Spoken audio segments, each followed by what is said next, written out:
नमस्कार, आप देख रहे हैं भारत अपडेट। मैं हूं आपके साथ ऋतु भंडारी और शुरुआत बुलेटिन की एक बड़ी खबर के साथ, जहां उत्तर प्रदेश में योगी सरकार की बड़ी सौगात देखने को मिली। उत्तर प्रदेश में लगातार 7वें साल बिजली दरें नहीं बढ़ी हैं। इसके साथ ही करोड़ों उपभोक्ताओं को सरकार की बड़ी राहत, 20,400 करोड़ रुपए की बिजली सब्सिडी मंजूर कर दी गई। योगी सरकार मौजूदा दर बरकरार रखेगी। किसान, गरीब और आम उपभोक्ताओं को सीधा फायदा पहुंचेगा। इलेक्ट्रिक व्हीकल चार्जिंग और ग्रीन एनर्जी को भी इस दौरान बढ़ावा मिलेगा। तो ये बड़ी खबर, 20,400 करोड़ रुपए की बिजली उपभोक्ताओं को ये सौगात। योगी सरकार मौजूदा दर बरकरार रखेगी। जहां अब तक साझा कर रहे हैं सीएम योगी आदित्यनाथ की तरफ से ये बड़ी सौगात दी गई है। उत्तर प्रदेश में योगी सरकार की ये बड़ी सौगात, जहां आम उपभोक्ताओं को ये बहुत बड़ा लाभ मिलने वाला है। यूपी में लगातार 7वें साल बिजली दरों में कोई इजाफा नहीं हुआ है, किसी भी तरह की कोई बढ़ोतरी नहीं की गई है और ऐसे में आम उपभोक्ताओं के लिए बहुत बड़ी सौगात मानी जा रही है। उत्तर प्रदेश में 7वें साल बिजली दरें नहीं बढ़ी, जिसके चलते आम उपभोक्ताओं को सीधे तौर पर फायदा होगा। करोड़ों उपभोक्ताओं को सरकार की तरफ से बड़ी राहत दी गई। 20,400 करोड़ रुपए की आम उपभोक्ताओं को सहूलियत मिलेगी। योगी सरकार मौजूदा दर बरकरार रखेगी, ये बड़ा ऐलान कर दिया गया है।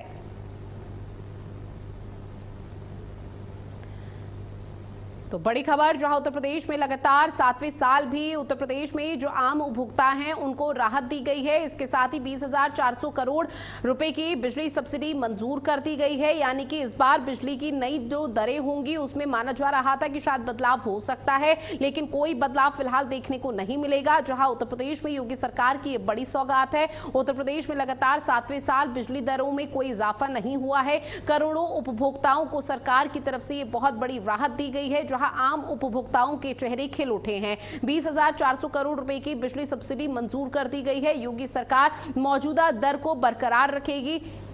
इसके साथ ही ये बहुत बड़ी सहूलियत मानी जा रही है आम उपभोक्ताओं के लिए। हालांकि आने वाले समय में चुनाव भी होने हैं, लेकिन चुनाव से पहले इस तरह का ये बड़ा ऐलान करना निश्चित तौर पर बेहद खास हो जाता है और इसके साथ ही करोड़ों उपभोक्ताओं को राहत मिलने जा रही है। All the electricity consumers of Uttar Pradesh, as the electricity tariff has remained unchanged for the 7th consecutive year.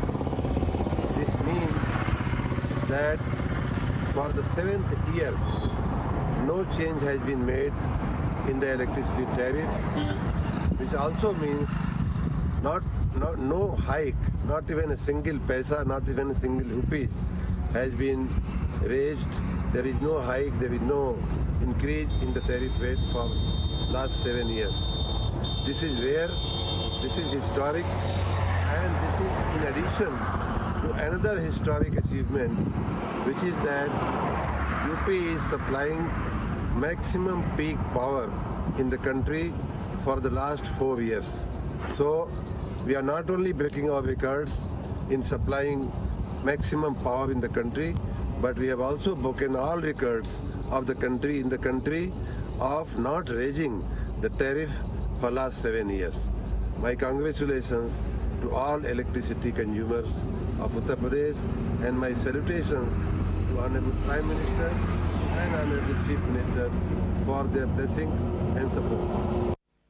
और इसी पर ज्यादा जानकारी के साथ मेरे सहयोगी प्रणवीर हमारे साथ लाइव बने हुए हैं। प्रणवीर, चूंकि देखिए एक बहुत बड़ी सहूलियत ही देखी जा रही है, बिजली की दरों में किसी भी तरह का कोई बदलाव नहीं हुआ है, लेकिन आम उपभोक्ताओं के लिए कितनी बड़ी राहत?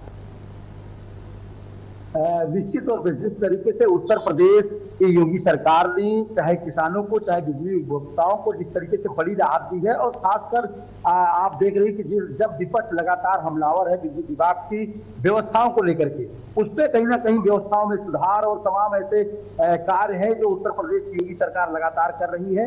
लेकिन विपक्ष जो है घेरने का काम करते हैं, लेकिन ये इतना बड़ा राहत भरी चीज उत्तर प्रदेश के मुखिया योगी आदित्यनाथ ने घोषणा की है, जिसका उत्तर प्रदेश के जो ऊर्जा मंत्री हैं AK शर्मा ने, उन्होंने बयान दे दिया है कि 20,400 करोड़ की सब्सिडी विद्युत विभाग की जो है मंजूर हुई है और 7वीं बार जो है बिजली की दरें नहीं बढ़ी है।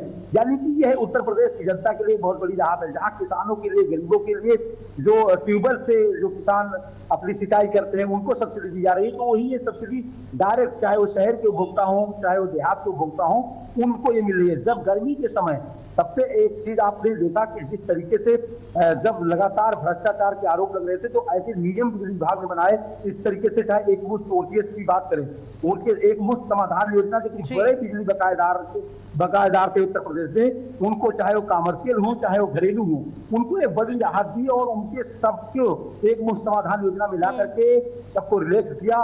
तमाम लोगों के लाखों लाखों रुपए जो कमर्शियल थे, जिससे विद्युत चोरी पकड़ी गई थी, जिनका कहीं भार से लोड से ज्यादा अधिक विद्युत खर्च हो रहे थे, तमाम ऐसे लोग थे जो कि विद्युत विभाग के लगातार चक्कर लगा रहे थे। लेकिन ऊर्जा मंत्री AK शर्मा ने इस पे एक व्यवस्था बैठक किया और बैठक करने के बाद उन्होंने साफ तौर पर कहा कि ये कतई नहीं हो सकता। यहाँ के जो ऊर्जा विभाग के MD थे, मीटिंग के दौरान ऊर्जा विभाग के MD से उनकी बहस हुई और उन्होंने साफ तौर पर कहा कि उपभोक्ता पहले हैं, किसी भी प्रकार से जो अधिकारियों की मनमानी है। निश्चित तौर पर रणवीर, देखिए उपभोक्ताओं के लिए बड़ी राहत है, लेकिन हाल फिलहाल में हमने देखा था प्रचंड गर्मी पड़ी थी, जिसकी वजह से बिजली की बहुत ज्यादा खपत भी हुई थी। निश्चित तौर पर बिजली विभाग को भी और ऊर्जा के तौर पर यहाँ पर नुकसान हुआ होगा, लेकिन क्या उसकी तौर पर ये देखा जाए कि जो नुकसान हुआ उसका खामियाजा आगे आने वाले समय में आम उपभोक्ता किसी भी तरह से ना उठाएं, उसी के चलते ये बड़ा फैसला लिया गया? निश्चित तौर पे, क्योंकि मंत्री जो है ऊर्जा मंत्री AK शर्मा ने मीटिंग में कहा था MD से कि जनहित पहले है, जनता पहले है, उसके बाद आप सब लोग अपनी अफसरशाही को इस्तेमाल करेंगे। किसी भी प्रकार से जो उत्तर प्रदेश की जनता है उसको प्रताड़ित नहीं किया जाएगा। पहले क्या था कि छोटे से बकायेदार, छोटा सा बकाया हुआ तो बिजली को काट दिया जाता था, ऑटोमेटिक जिस तरीके से बिजली का कट होता था उसको लेकर के तमाम तरीके से परेशानियां होती थी, लोग परेशान रहते थे। लेकिन उस पर भी रोक लगाई कि किसी भी प्रकार से जो बिजली है वो व्यवस्था बाधित नहीं की जाएगी, बिजली व्यवस्था चालू की जाएगी।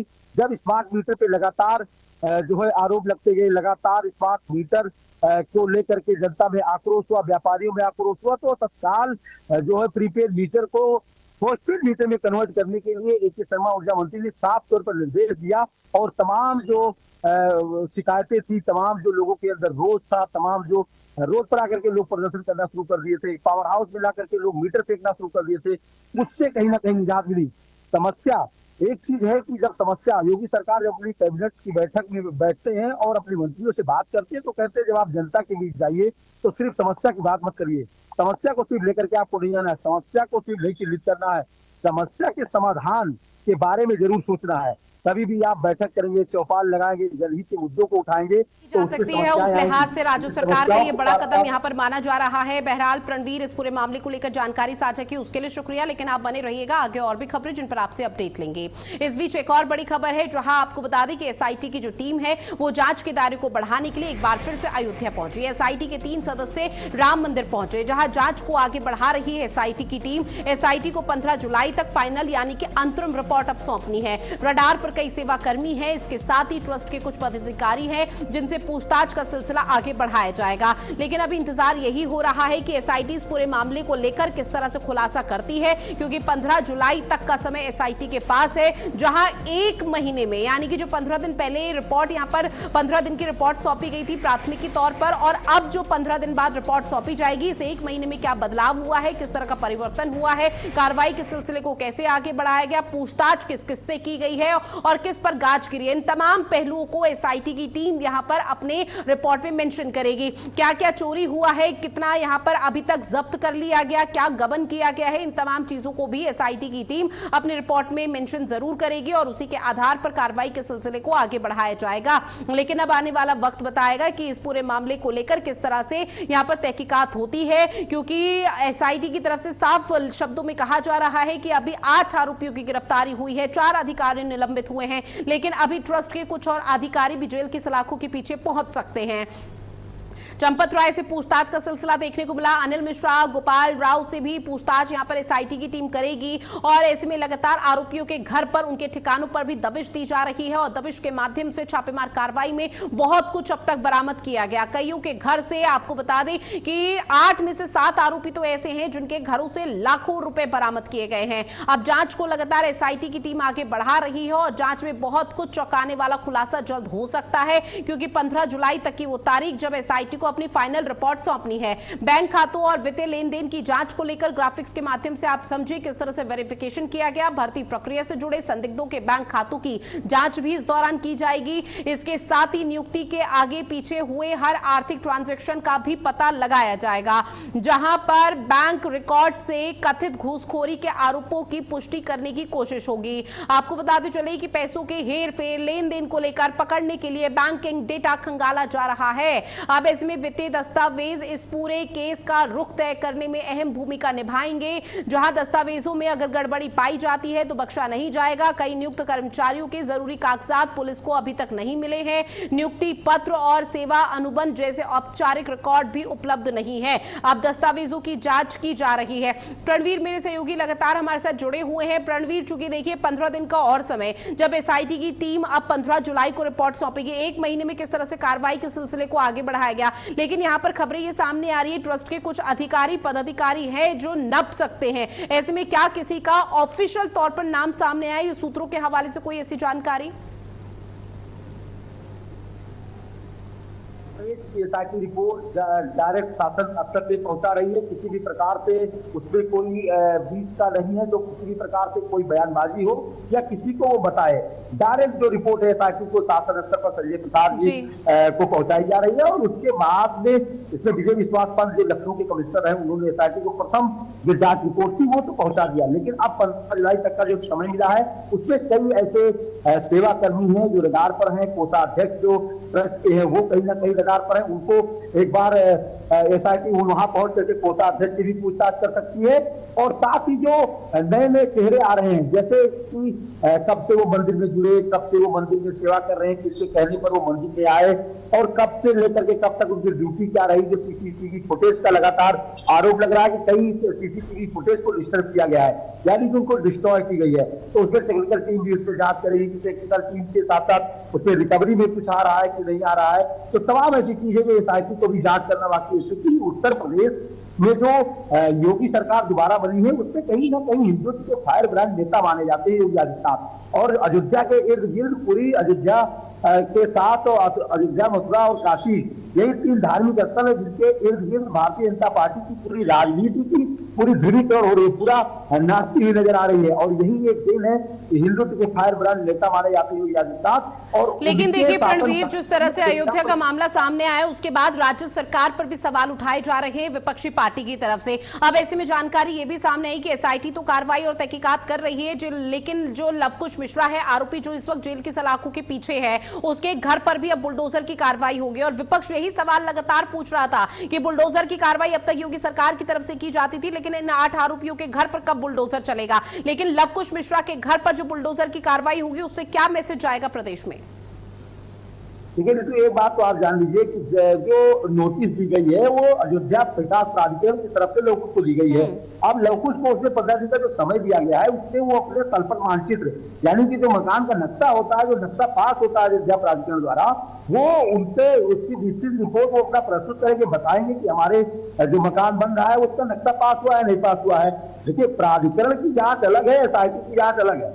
प्राधिकरण जो जांच कर रहा है उनका मानचित्र जांच कर रहा है, उनका लेआउट जांच कर रहा है कि किसी भी प्रकार पे अवैध निर्माण तो इसमें नहीं पाया गया है। अगर अवैध निर्माण है तो उसको तोड़ेगा। लेकिन जो एसआईटी की जांच है उनके इनकम के साथ उनके जो स्रोत है आय के, उन सब तमाम चीजों पर जांच कर रही है।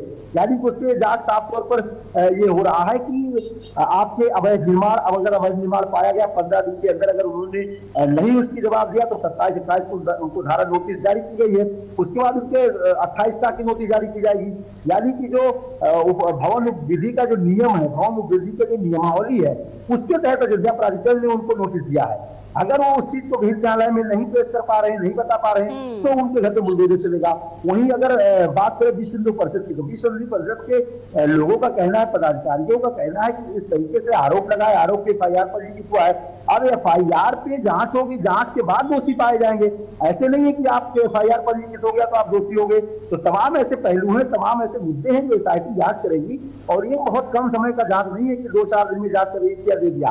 15 दिन तक के लिए ये डेट बढ़ाया गया है, लेकिन इसमें हमारा जहां तक अनुमान है कि इसमें डेट और बढ़ेगी, इसलिए क्योंकि तमाम लोगों के राज खुलते चले जा रहे हैं। एक चैन है, एक कड़ी है।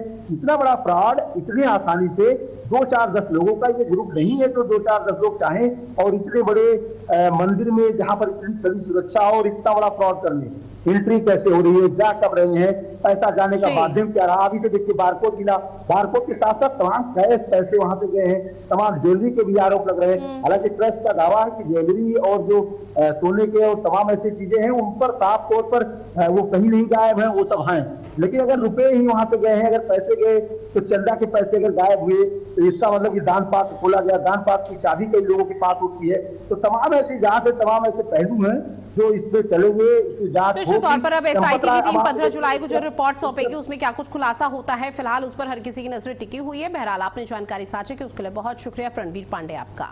अब बात करते हैं अगली खबर की। राजधानी लखनऊ में 3 जुलाई से उत्तर प्रदेश राम महोत्सव 2026 का भव्य आयोजन होने जा रहा है। इस महोत्सव में 800 से अधिक आमों की प्रजातियों की प्रदर्शनी लगाई जाएगी। इसे लेकर भारत अपडेट ने उत्तर प्रदेश राज्य मंत्री दिनेश प्रताप सिंह से खास बातचीत की है। उनका क्या कुछ कहना है वो आपको सुनवाते हैं। लखनऊ में आज आम महोत्सव का आयोजन किया जा रहा है। इस पर बात करने के लिए हमारे साथ मंत्री दिनेश प्रताप सिंह जी हैं। सर, जो आम महोत्सव का आयोजन किया जा रहा है, कब से किया जा रहा है, कितनी वैरायटी है? हमारे राज्य के अधिकारी 9 वर्षों से मेहनत और परिश्रम करके इस आम महोत्सव का आयोजन करते हैं। यह आम महोत्सव राज्य के आम उत्पादक किसानों की समृद्धि का प्रतीक है, उनका ज्ञानवर्धन करता है। देश के, दुनिया के किस देश में कौन सी तकनीक अपनाई जाती है, भारत के किस राज्य में कौन सी तकनीक अपनाई जाती है कि जिससे बेहतर उत्पादन हो सके, बेहतर विपणन हो सके, बेहतर निर्यात हो सके, बेहतर प्रसंस्करण हो सके, ऐसी चीज़ों की जानकारी इस मैंगो फेस्टिवल में किसानों को दी जाती है। इसके साथ ही हमारे लखनऊ शहर और राज्य के विभिन्न शहरों के लोग इसमें अपने परिवार सहित लोगों को 3 दिन तक लेके आते हैं। उनके बच्चे देखते हैं, छोटा सा आम, बड़ा सा आम, ऐसा आम, वैसा आम, 800 साढ़े 800 तरह की प्रजातियां बच्चों को देखने को मिलती हैं, खाने को मिलती हैं।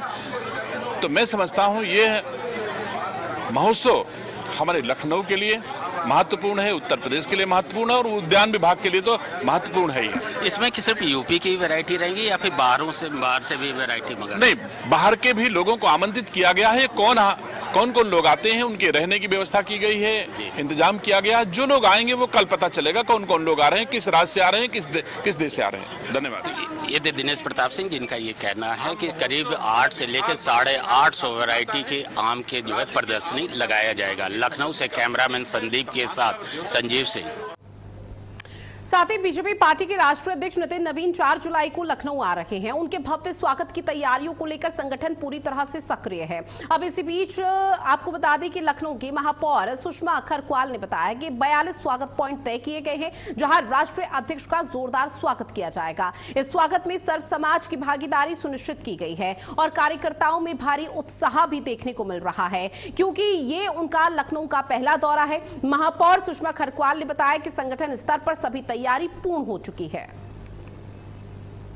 भारतीय जनता पार्टी के राष्ट्रीय अध्यक्ष नितिन नवीन आ रहे हैं लखनऊ में। उनके स्वागत के लिए जो संगठन है वो लगातार बैठक कर रही है। लखनऊ की महापौर सुषमा खरक्वाल जी हैं, आपके ऊपर काफी बड़ी जिम्मेदारी है क्योंकि आप लखनऊ की महापौर हैं और लगातार आप क्षेत्र में भी हैं, कार्यकर्ताओं के बीच में भी हैं।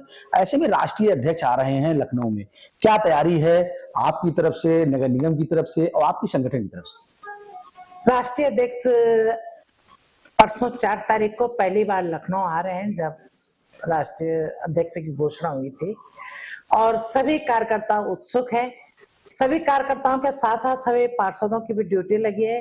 42 पॉइंट हैं जहां पे हम लोगों को अपने राष्ट्रीय अध्यक्ष का स्वागत करना है। हर पॉइंट पे हमारे 4-4, 5-5 पार्षद और संगठन के लोग हैं, जिससे हम अपने राष्ट्रीय अध्यक्ष का दिव्य भव्य स्वागत कर सकें। हमारे जो पार्षद हैं या भारतीय जनता पार्टी के जो कार्यकर्ता हैं, उनको गर्मी सर्दी से कोई मतलब नहीं है। उनको उत्साह है कि उनके राष्ट्रीय अध्यक्ष, उनके पार्टी के मुखिया लखनऊ आ रहे हैं। हमसे जितना ज्यादा हो सके अपने मुखिया का स्वागत करने की तैयारी है और करेंगे भी। निश्चित तौर पर आपने सुना, लखनऊ की महापौर सुषमा खरकवाल ने साफ तौर पर कहा कि 42 पॉइंट्स बनाए गए हैं, जो कार्यकर्ता हैं वो उत्सुक हैं और हमारे राष्ट्रीय अध्यक्ष यानी भारतीय जनता पार्टी के राष्ट्रीय अध्यक्ष पहली बार लखनऊ आ रहे हैं, उनकी भव्य तरीके से स्वागत की जाएगी। कैमरामैन दीपक के साथ प्रवीण कुमार पांडे, खबर फास्ट, लखनऊ। साथ ही कानपुर के गुजरी थाना क्षेत्र में बाइक सवार दंपति के बीच सड़क मारपीट से मामले में पुलिस ने बड़ी कार्रवाई को अंजाम दिया, जहां डीसीपी दक्षिण दीपेंद्र नाथ चौधरी के निर्देश पर तीनों आरोपियों को गिरफ्तार कर लिया गया। आरोप है कि घरेलू विवाद के बाद गोविंद नगर थाने जा रहे दंपति को रास्ते में रोककर देवर और उसके साथियों ने हमला कर दिया। महिला के साथ चप्पल, लात घूंसों से मारपीट की गई है, जिसका वीडियो सोशल मीडिया पर वायरल हो गया था। फिलहाल पुलिस ने आरोपियों को गिरफ्तार कर आगे की कानूनी कार्रवाई शुरू कर दी है। और ये तस्वीर आपकी टीवी स्क्रीन पर, जहां किस तरह से ये वीडियो सोशल मीडिया पर वायरल हुआ। हालांकि जिन कपल को पीटा जा रहा है, जो दंपति को पीटा जा रहा है, ये भैया भाभी बताए जा रहे हैं। इसमें ये घरेलू कुछ विवाद होता है, जिसके बाद घर के बाकी सदस्य, उन्हीं के भाई और यहाँ पर जो बाकी के सदस्य हैं वो उन पर अटैक करते हैं, जूते चप्पलों से पिटाई करते हैं। अब इसके बाद जो बच्ची इसमें बाइक में बैठी हुई आप देख रहे हैं, ये भी घायल बताई जा रही है। आज सोशल मीडिया पे एक वीडियो वायरल हो रहा है, जो बर्रा 8 थाना गुजैनी थाना क्षेत्र का है। जब एक महिला अपने पति के साथ बाइक से जा रही थी, तभी उसके परिजनों ने, जिसमें उसका देवर और उसके देवर का एक मित्र शामिल है, उसने रास्ते में रोक करके बुरी तरीके से उस महिला और उसके पति और उसके छोटे बच्चे के साथ मारपीट की है। और इस सूचना का संज्ञान लेते हुए थाना स्थानीय पर पीड़िता की तहरीर के आधार पर एफआईआर दर्ज कर ली गई है।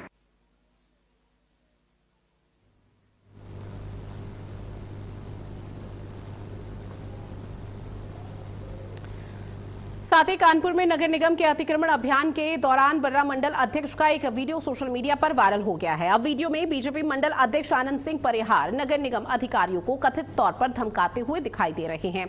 अतिक्रमण हटाने पहुंची टीम के बीच उन्होंने कहा कि यदि पीछे का अतिक्रमण नहीं हटाया गया तो गंभीर परिणाम भुगतने होंगे। इस घटना के बाद नगर निगम की कार्रवाई और चयनित अतिक्रमण हटाने को लेकर भी सवाल उठने लगे हैं। फिलहाल वीडियो वायरल होने के बाद मामला चर्चा में बना हुआ है और ये तस्वीर आपकी टीवी स्क्रीन पर, जहां अतिक्रमण हटाने को लेकर जब प्रशासनिक अमला वहां पर पहुंचा, स्थानीय पुलिस मौके पर पहुंची तो लोगों की तरफ से हल्ला किया गया, हंगामा किया गया। हालांकि उनको समझाने का प्रयास किया गया, लेकिन जो लोगों की नाराजगी है वो लगातार बढ़ती रही और ऐसे में कहा गया कि ना तो नोटिस चस्पा किया गया था, लेकिन अतिक्रमण हटाने के लिए टीम मौके पर पहुंच जाती है। लोगों ने यहाँ पर नारेबाजी भी की है, लेकिन यहाँ पर अभी तक जो सफलता प्रशासनिक के अमले के मिलनी थी वो मिलती हुई नजर नहीं आई।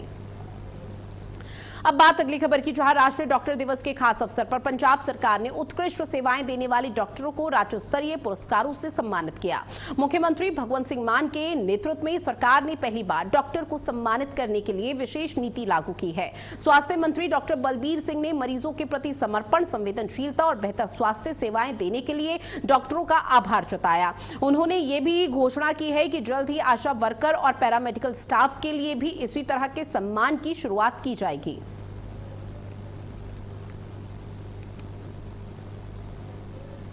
साथ ही पंजाब में विशेष गहन संशोधन अभियान के तहत मतदाता सूची अपडेट करने का काम तेजी से जारी है। मुख्य निर्वाचन अधिकारी अनिंदिता मित्रा ने बताया कि 1 जुलाई तक राज्य के 97.44% मतदाताओं को गणना फॉर्म वितरित किए जा चुके हैं। 24,000 से ज्यादा बूथ लेवल अधिकारी घर घर जाकर न केवल फॉर्म बांट रहे हैं, बल्कि उन्हें सही तरीके से भरने में भी मतदाताओं की मदद कर रहे हैं। भरे हुए फॉर्म जमा करने और उनके डिजिटलीकरण का काम भी शुरू हो चुका है। निर्वाचन विभाग ने सभी मतदाताओं से 24 जुलाई तक इस अभियान में सहयोग करने की अपील की है। और चलिए इन तमाम खबरों के साथ बुलेटिन में इतना ही। आप बने रहिएगा भारत अपडेट के साथ। नमस्कार।